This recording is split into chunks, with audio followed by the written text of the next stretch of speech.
I'm not pulling a flat. I'm not doing it like 5 weeks into the season where the meta fully developed, okay? So some of these are gonna be predictions, but I do think, and I always say this, I do think I have a pretty decent grasp on the current meta. I have more of an idea this time around than a lot of other times on what's gonna be good and what's gonna be bad. We're gonna do this a bit different. Usually we go from A to Z, but today we're gonna talk about the characters that got buffed the most, okay? First, we're gonna talk about the biggest buff and biggest nerfs first. Wait, Metro? Tracer didn't even get any changes. Yeah, Tracer got the biggest buffs in the patch while not being in the patch. She was the best DPS already before this patch. The devs decided to buff her more by introducing a new category, which, funnily enough, is called high mobility heroes, which I guess Tracer doesn't fall under. So they nerfed high mobility heroes that were oppressive in the meta. The devs' words, not mine. Apparently, the best high mobility hero was not good enough. So they nerfed a lot of high mobility heroes like Hanzo to 225 HP, which means Tracer can now very easily one-clip. You would argue that characters like Lucio and Kiri were too good, right? Maybe. But they buffed those characters. They didn't nerf them. They made them better. The strength of Tracer is, you know, you sit in the backline, you wait until the enemy team engages, and you get a free pickoff with a 1 or 2 clip. Both of those are way easier to achieve, right? So yeah, Tracer is insane. By far, the best DPS in the game. By far. There's one character that comes kind of close. Last time I put so many characters in S tier that YouTube got mad at me. So we're gonna put less characters in S tier. So I guess we can talk about Ashe right now. Ashe is the second best DPS in the game. She's the only character that comes kind of close to how good Tracer is. But even with Ashe being way better than any other DPS in the game, she's still way weaker than Tracer. But the devs, again, don't nerf her because you have to be very skillful to play the character. And I agree that high skill characters like Tracer should be really strong, but now she's way too strong. Like right now the meta on DPS really is pick Tracer or lose. Let's make this simpler. Lucio is insane. So they nerfed the HP of Lucio, right, to 225, but they increased his damage to what, 22 from 18 or something? That's 22% damage increase or something, right? Like I had games where I was on like Soldier at 250 HP hero and Lucio would one-shot me. They nerfed him because he's high mobility, right? So they put him on 225 HP, but they increased his damage by a ridiculous amount, so he's even better than before. Like good Lucios were good enough to have enough movement to where they don't die fast, right? The HP nerf, which is significant, don't get me wrong, is not enough to make up for the fact that he hits like a truck now. Okay, dive and rush is already hard meta. Lucio is insane in both. Lucio is the best support in the game by far, which makes it... Sorry, I have to pull this up. We also have a lot of incoming hero balance changes to shake things up for Season 12. We've been seeing a lot of mobility heroes becoming favorite go-to picks and have a huge advantage in the current state. They made them better! All of them! The only character that got worse with the 225 HP changes is Moira and Hanzo. Oh, Echo, sorry. I forgot about Echo. Sorry, Echo mains. All these speedy boys that they admit are favorite go-to picks and have huge advantages are even better. Anyways, I think Ana, I'll put in B. I think she could move to low A tier because she is very solid in certain comps with Lucio. No, I'll put her in B because I just realized Baptiste exists. This was in my mind yesterday, so I made this meme. I know it's a boomer meme, okay, but I think it's funny. It's a bit hypocritical because they mentioned later in the patch notes that they did nerf Hanzo because of the mobility. But it's so fucking funny to me how, if you look at Baptiste as a character, right, he has insane damage, insane AoE healing, right, a really good ult, and super high mobility vertically. Name me a meta where Bap wasn't at least really good, A tier. Don't nerf Baptiste, but then nerf Hanzo. There's gonna be the people that are arguing Hanzo got a buff, but we'll talk about that in a second. Now we're gonna go into the more controversial part of this tier list. I think because most DPS feel so irrelevant now, with them in the new patch buffing tank even more, right? And not really nerfing anything else. The meta for DPS, at least on high rank, revolves around trying to stay alive as long as possible to be able to deal some damage at least, right? And Bastion is pretty decent at least dealing with the tank, right? And dealing some damage. You might say Bastion is easier to kill. I actually disagree. I think Bastion is harder to kill than most DPS now, because Bastion at least has armor. So Bastion benefits from the armor buff that happened like last season, in mid-season, right? So Bastion has 350 HP, okay? Of which 100 of it is armor. Remember Season 9 where they increased hitboxes? It's easier to hit targets in general, right? Bastion was already easy to hit. He didn't get hit as hard by the size increases in Season 9. I want you to understand, like, if you compare, like, the tankiness, if I hit, like, a decent amount of shots, if you look at something like, let's say I'm shooting a normal, look at Sojourn, right? Pretty small hitbox, even if I hit bodies, he dies pretty fast. If you look at Bastion, like, you understand that this is significantly tankier. It's more than 3 times the bullets because of the armor being so good on him, right? Even if I hit all headshots, it takes way longer to kill. Yes, he's a bigger target, but it doesn't change the fact he is actually one of the tankiest DPS in the game. And right now the meta is like the more HP the better, I guess, unless you can like burst fire. You're not gonna be able to burst fire most things in the game that are not DPS. Brick is solid A tier. Thing is, I don't think there's a reason to play Brick over Lucio in most comps. I guess Brick can work in counter dive. If the enemy dives you with Lucio, you can play Brick to kind of counterplay it, because Monkey is the best tank in the game by far now. Monkey also didn't get changes, but Monkey was already the meta pick for pro play.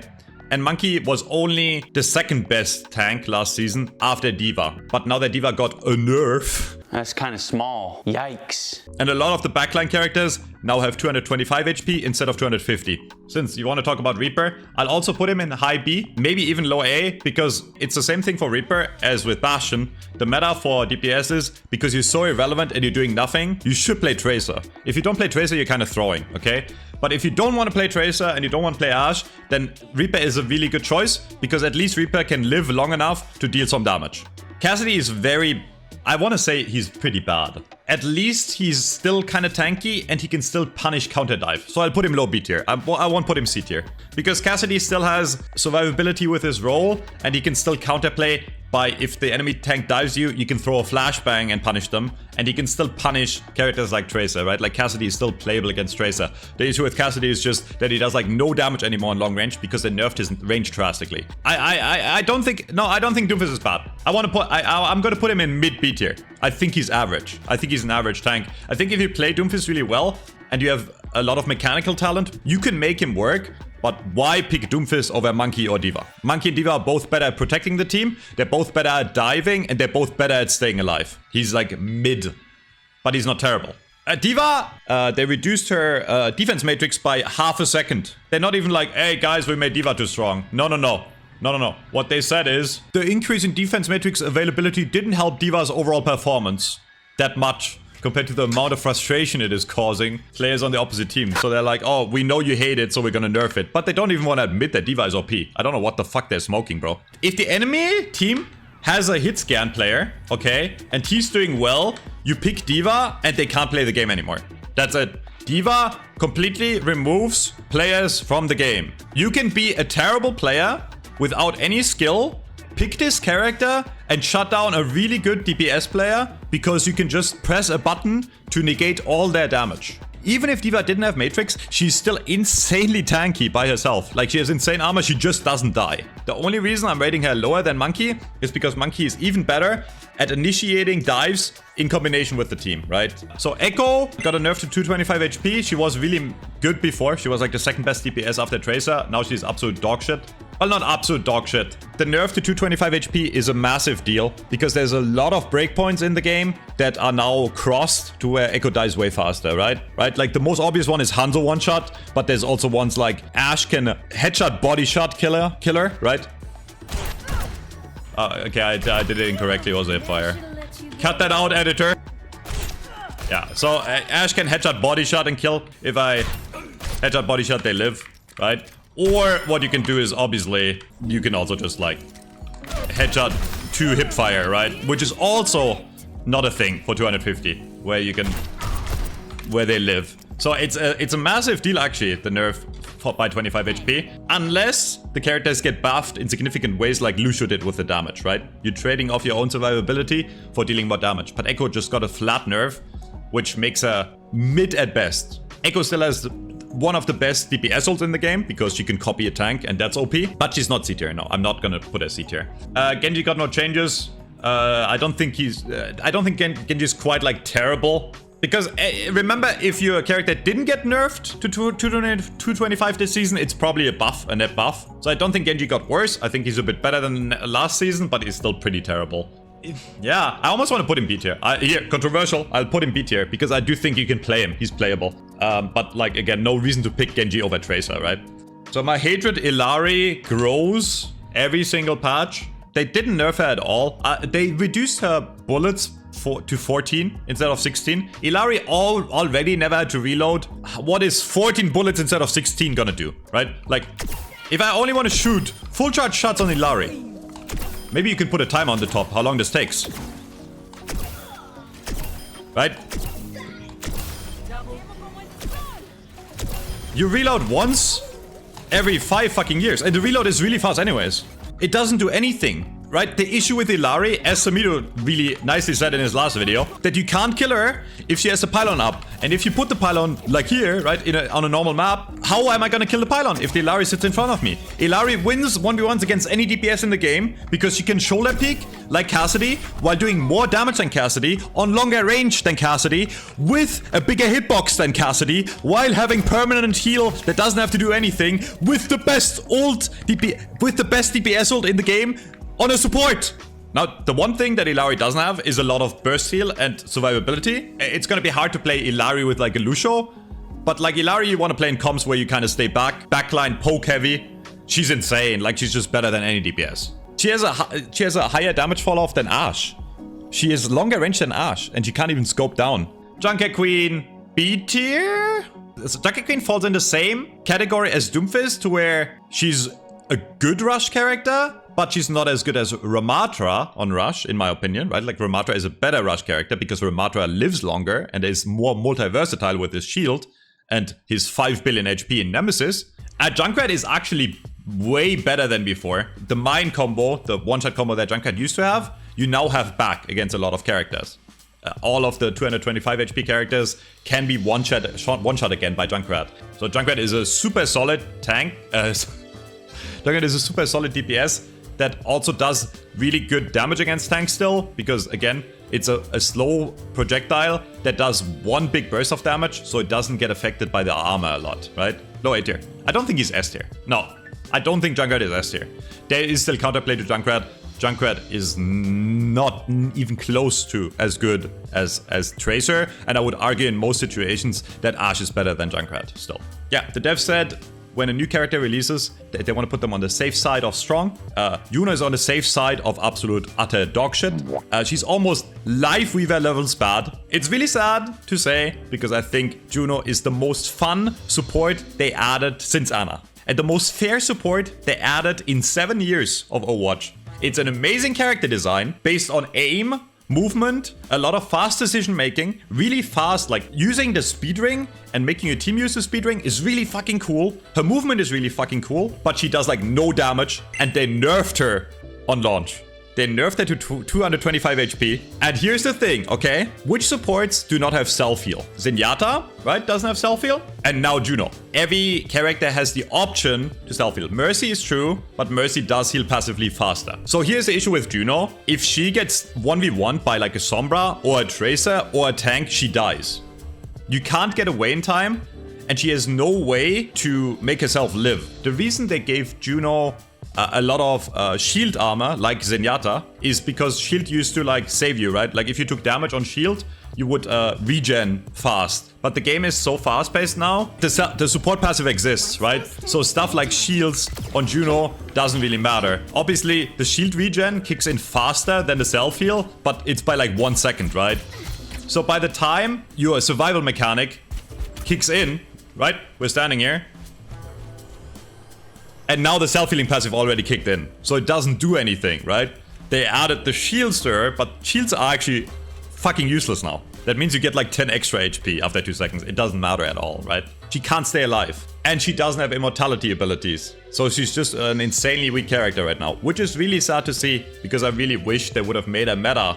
Because I think a Juno meta would be insanely fun. Almost Lifeweaver release levels bad, which I guess we can talk about Lifeweaver. He got a few quality of life changes. His pedal can go up and down now. So you can step on the pedal, get off, and then it lowers and goes up again. But it has less HP. His healing charges passively, but it's not enough to make him any more useful. He's still a heal bot, and the pedal you'll still use mostly to escape yourself. Just not good at anything. He's a heal bot. I guess they tried to make him like more playable. It's good changes, don't get me wrong. What do you think about Kiriko? So Kiriko did get the nerf to 225 HP, but they brought the 2-shot back. Kunai does more damage on bodies and heads now. You can 2-tap headshot 225 HP targets. I don't know if it's a buff or a nerf, because the nerf to 225 actually makes it so you can kill her sometimes. Now, if Kiriko fights a 250 HP target in a one-on-one scenario, I don't think she wins more because she also dies faster, right? But I mean, again, don't get me wrong, she's more lethal. So it is a trade-off, yeah. Even in this state, if it turns out to be a slight nerf or a slight buff overall, she's still insanely good, right? Like, she has insane mobility, and Suzu exists, right? And Road exists. I'm not gonna rate her in S tier though, because I do think Bap is better in a lot of cases, and I do think Illari is better at dealing damage. Mauga is like a counter pick tank. He's insanely OP against certain tanks. Mauga is really good against Ball if you play it properly, in my opinion. Mauga is very decent against Orisa, decent against Reinhardt, right? But then Mauga is absolutely unplayable against D.Va, and absolutely pretty unplayable against Sigma. So it's a counter pick tank. I do think Mauga shits on Hog, which I guess we can talk about Hog right now. He's absolute dog shit. Thank God. Fuck Hog. Mei got no changes. It's always so hard for me to rate Mei because I think in the right rush comp, you can fuck over the enemy tank really well with a wall. Mei has scenarios where she can be really fucking strong, but she's not good in every comp, right? Which makes her B at best. Because I think the A tier DPS characters are characters you can almost always play. Okay, hot take. Hottest take of the video. Woo! Mercy mains. I think Mercy is fucking good. Mercy got a nerf to her HP, but what makes Mercy strong got insanely buffed. Being able to pocket a DPS and guarantee that they live in a 1v2 scenario at all times, and amplifying a DPS's impact. This used to be a thing back in the day, and it turned out to be OP. I don't know if some of you forgot this. This was nerfed a long time ago because the breakpoints with Ashe in specific, a meta DPS right now, were insane, and it's back to the 30%. This makes pocketing a DPS viable again. Even the health pool increase, or the healing increase, makes it so she can out-heal the DPS passive applying to the person you're healing a bit more. And I do think really good Mercies are so good at staying alive at least, that the reduction to the health pool is not going to affect them as much. And I played with Mercy a bunch, and it felt insane. So Moira got a nerf, and I do think Moira got a significant nerf. So they did reduce her to 225 HP, but they made her damage on the right click a bit higher. On high rank, it's definitely a nerf, because I can kill Moira's way easier now as a DPS character, because she's less HP, right? So the 5 extra damage she does or something is not bigger than the nerf. Like, she dies faster, and the strength of Moira was that she could stay alive and dual DPS in a 1v1 and stay alive and maybe win, but that happens less now. That being said, I do think on low rank, this could be a sleeper buff, because on low rank, people are not good enough to hit the Moira consistently. Right, like if you don't kill her instantly, then this 5 HP, 5 damage extra per suck is gonna add up and kill you faster as well. So now thinking about it, I'm actually only gonna put her low B, because like I do think she's still very, very, very good in anything plat and below. I know Orisa got a buff to her javelin, yeah. I don't think it's good enough to make her good. You think she's strong? I want to put her C. I don't think she's a good tank. Why pick Orisa when Rumatra exists, or Junkrat Queen exists, or or the meta dive tanks? Pharah is bad. Pharah dies very easily now with a 225 HP. Nah, she's playable. I remember, like, when Pharah was 250 HP, she was mega OP. Now she's like, okay. Could be good with a Mercy, maybe. Rein, low B. Same thing with Rein, right? Like, Ram is better at rushing. Queen is better at rushing. Like, yeah, Rein can absorb more damage, but why absorb damage when you could just fucking kill the enemy, right? You're the server admin on tank. Just kill the enemy, lol. They can't do anything against you. Sigma, always gonna be played on long-range poke maps. Yes, the meta is dive, but on Circuit Royale, you can't dive. On Havana, you can't dive, depending on which point you're on. Sigma will always be at least A tier, because Sigma is the best poke tank in the game. So Sojourn is a very interesting one, because Sojourn got buffed quite significantly. This doesn't sound like a lot, right? If you go in-game and you check the spread of the primary spam fire, it's way less. It's way smaller. The first 6 bullets are always 100% accurate, and then it spreads quite a lot, but as you can see, it's super small now. Like, you almost can't see it, right? Which means even on long range, if you spam down like a normal bot, you'll still be very accurate. That means basically that you're gonna get more hits in if you're good at aiming. She also got a buff to her charge rate. She gets 10 charge now per headshot. So she charges the railgun faster. Yeah, the railgun itself still doesn't do a lot of damage. It still can't one-shot, headshot, even with a mercy damage boost, funnily enough. But like, she's gonna do more consistent damage. So I think she's back. I think Sojourn is back, kinda. Like, she's not great, but she's like one of the better DPS, I wanna say. I think she's might be better than Cass. I hate this patch because I think a lot of the changes are terrible. But Soldier got better. It helps Soldier a lot that a lot of characters are 225 HP. I've gotten so many kills on like Kirikos, Lucios that I wouldn't have gotten before. Soldier, the issue with Soldier always was that like you shoot them and then they take cover and you can't kill them. And this just allows for way more windows where you can rocket, shoot a few bullets, and kill them. Playable. Sombra, she moves faster in Invis. Her virus does 10 more damage, which means the hacked virus does 20 more damage, but she got reduced to 225. But you have to keep in mind, she kills 225 HP targets faster, right? And she's very good at initiating the fight out of Invis and going for a 225. So in these fights, she's better. I think she's better than before. I want to put a high B tier. But again, no reason to pick Sombra over Tracer. The B tier is filling up, bro. Not much to say about Sim. No changes. Torb Loki, like Torb... You sit there, you press the button, and you don't die. He got buffed. Actually, also a good character to pick against Tracer. And that's the last DPS in A.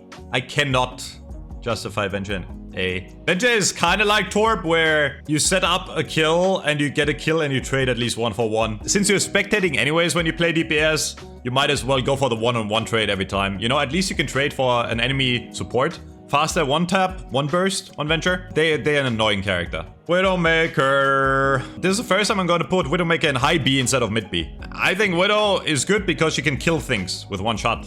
Again, OP on long range maps. Yeah, I almost want to put her in A. Wrecking Ball, I think is being slept on in the sense of like him being able to shut down certain comms really well. He's really good at killing isolated targets in the backline. And if they are now 225 HP instead of 250, Wrecking Ball is even better at that. He's not a meta tank, but he's a decent tank. Zen is dog shit. Zen just dies to everything. Zen dies to D.Va, Zen dies to Monkey, Zen dies to Lucio, Zen dies to Illari. Illari is just a better Zen. Zen is useless. He's fucking terrible. Actually, he's less terrible than Juno. I don't know about Zarya. I haven't played enough against Zarya. She did get buffs to her right click. Fun fact. Right click on Zarya now does more damage than a Genji blade swipe. Okay, I'm gonna trust chat on this one. If I'm wrong on my Zarya prediction, you can blame my chat. Yeah, we'll do a low A tier. Alright, that's it. Later.